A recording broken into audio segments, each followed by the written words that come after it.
In this next tutorial, I'm going to go through modifying a page layout.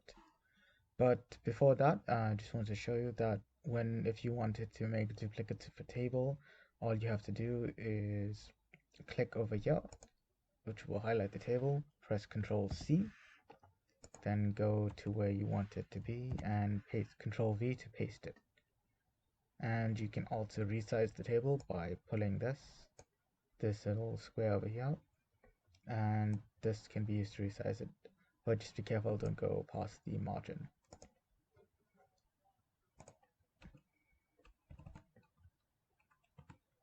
Okay, so now we're going to go about modifying the margins and the overall layout of the document. So one of the things you can do is insert page numbers. So if you have a number of pages in your documents, you can have page numbers on them, and this makes it easy to find different sections when you look at the table of contents if you have one later on. So all you need to do is go to Insert and go here to click Page Number. So you can show where to put it. You can put it at the top of the page, bottom of the page. So generally, most people put them at the bottom of the page, and we can put it either on the right, on the left, the middle, or the right. So let's just put it on the right. So now you can see it's at the bottom of the page in the footer section. So what this does is, okay, first of all, once you're done with that, you just close the header and footer, and now your page number is there. So what this does is, if you were to move and have another page in your document, so we're on a new page now, there is also a page number there. So this is page number 1, this is page number 2.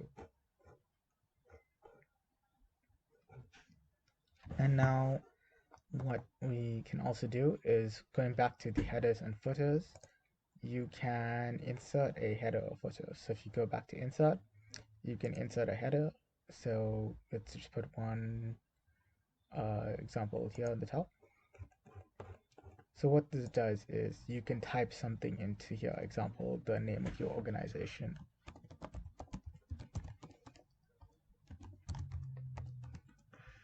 And once you close it, what this will do is, on every page, this will display it. So as I said before, even if you go to a new page, so we still have our page numbers here. You see, if you go to a new page, you have the header at the top and the page number at the bottom. So just going back to the headers, there's also the footer option. So what you can do is, you go back to insert and you can insert a footer. So over here, you do the same thing. Let's say you wanted to give the contact number of your organization.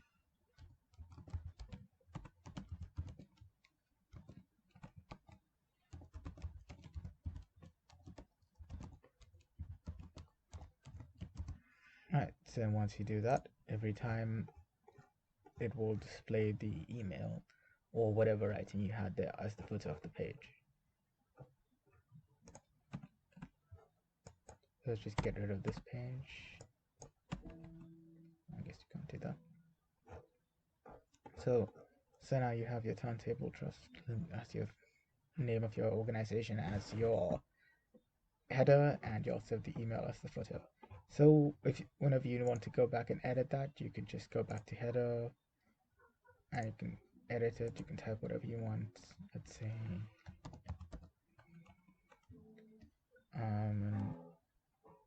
say you wanted to type the name of the document, such as,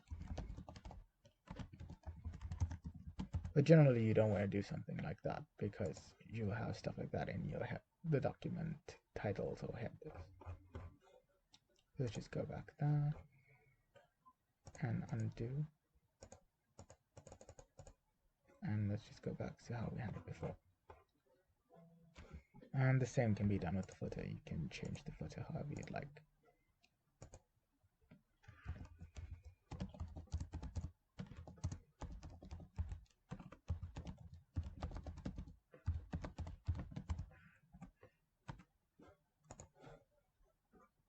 So now, as you can see now, it's got the contact us and the website.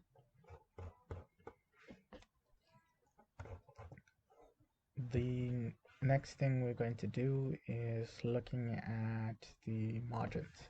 So the margins are shown here. They basically create the end of your page, so you can't type more than that, and whenever you print it, it'll always print everything in between the margins. So you can go to layout and you can go to margins and you can change the margins. So there's a number of pre-built options. For example, you want this is the normal, you can create it narrow. So as you can see now, the margins are a lot narrower and the text takes up more space on the page. Or you could make it smaller, make it thicker, the margins thicker, and this actually reduces the amount of space that the text takes up. And this will apply to the entire document. So basically, you can't type anything on the side now because the margins are there. So what you can also do is just go back to normal for now. You can create a custom margin. So let's say you wanted, so this is the top margin in which your header is, and this is the bottom margin where your footer is. Let's say you wanted the left margin to be much larger than the right margin. So you just change it, go OK, and now as you can see it's much wider. So usually this is useful as if you were to print pages and put them on a binder, it gives extra space to punch holes.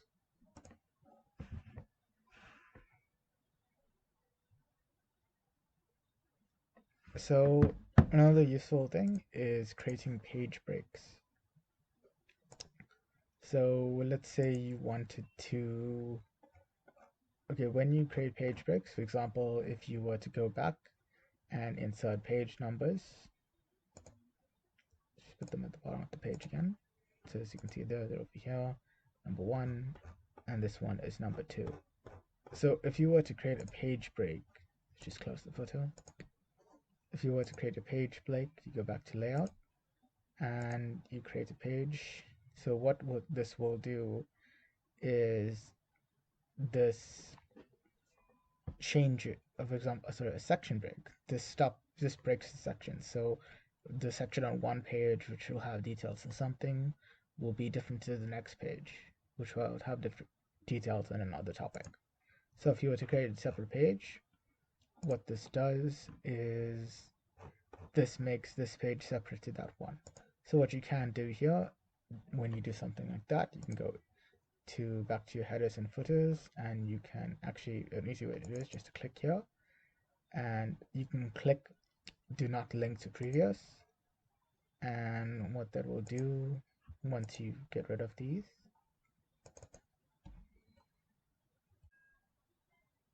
what you can do is back to, if you're creating a page break, this says it's header section 2 and this is header section 1.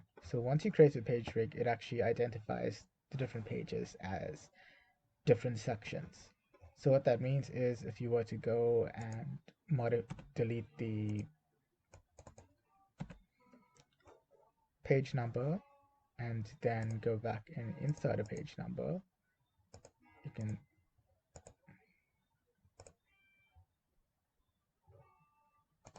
right click, format page numbers, and you can start at 1 again.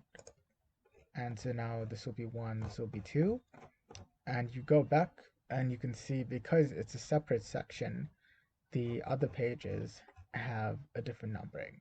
So example, a thing you can do is here, you can actually modify this and give it actually numeric Roman numerals. So I.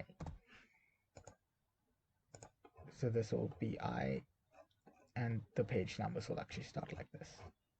So we'll actually see this later on. It becomes useful when creating a cover page, a cover page and other types of pages before you start in the main section of your document. So let's actually go back to cover pages. So we can just close the header and the footer. Because this section is separate to that section, we can turn this into a cover page. So we can actually just, for one, remove the header and footer on this one. And as you said before, so we've removed the header there, we can just close it and we can go back to the header in section 2, just unlink it to the previous. So now you can insert a header there.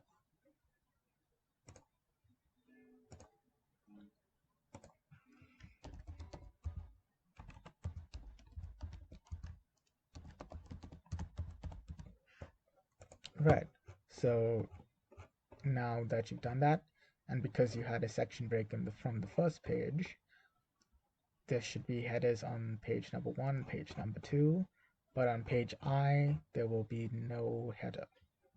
So if we want to create a cover page, generally we do not have numbers on it. So you can just go back here, remove the number, close the footer. So because remember, it's a different section, it will not affect the other pages.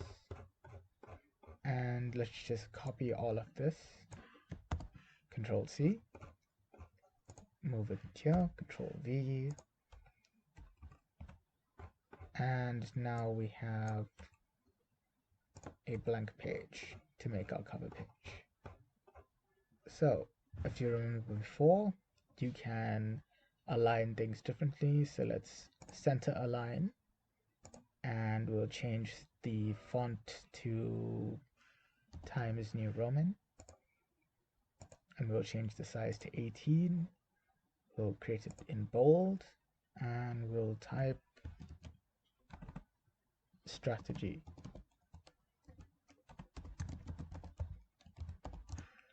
Label line 2022. Let's give it the date.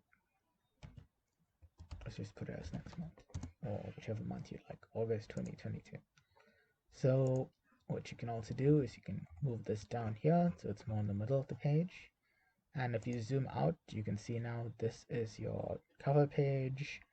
This is your start of your document, page number 1, page number 2. This has a header of the name of the organization, and this just has the writing because it's a cover page and the section is different.